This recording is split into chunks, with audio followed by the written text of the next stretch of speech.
మరికొన్ని రోజుల్లో team India test series బరిలోకి దిగనుంది. బంగ్లాదేశ్తో స్వదేశంలో 2 టెస్ట్ మ్యాచ్ల సిరీస్ ఆడనుంది రోహిత్ సేన.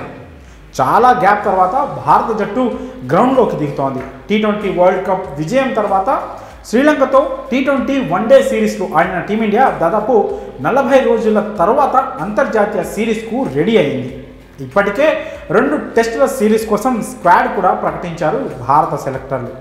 ఈ క్రమంలోనే team India star cricketer Rishabh Pant captain Rohit శర్మపై ఆసక్తికర వ్యాఖ్యలు చేశాడు. రోహిత్ శర్మ మాట్లాడేది తనకు అస్సలు అర్థం కాదని కుండ బద్దలు కొట్టేశాడు. ముంబై చెందిన రోహిత్ శర్మ ఏది చెప్పాలనుకున్నా స్పష్టంగా చెప్పలేడు. అది ఇది అక్కడ ఇక్కడ అంటూ మాటను సగం మింగేస్తూ ఉంటాడు. అతను ఏం చెప్తున్నాడో ఎవ్వరికీ అర్థం కాదు.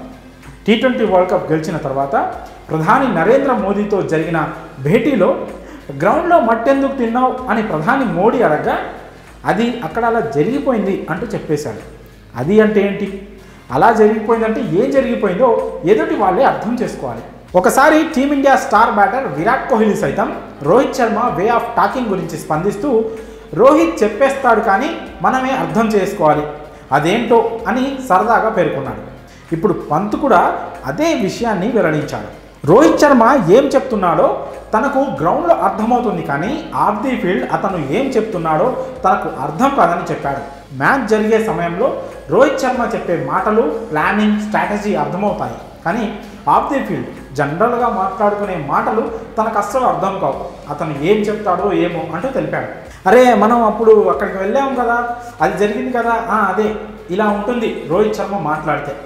అప్పుడు అంటే ఎప్పుడు, అక్కడికి అంటే ఎక్కడికి, అది జరిగింది కదా అంటే అసలు ఏం జరిగింది, అదే అంటే ఏంటది, ఇలా అన్నీ విన్నవాళ్లే తెలుసుకోవాలి.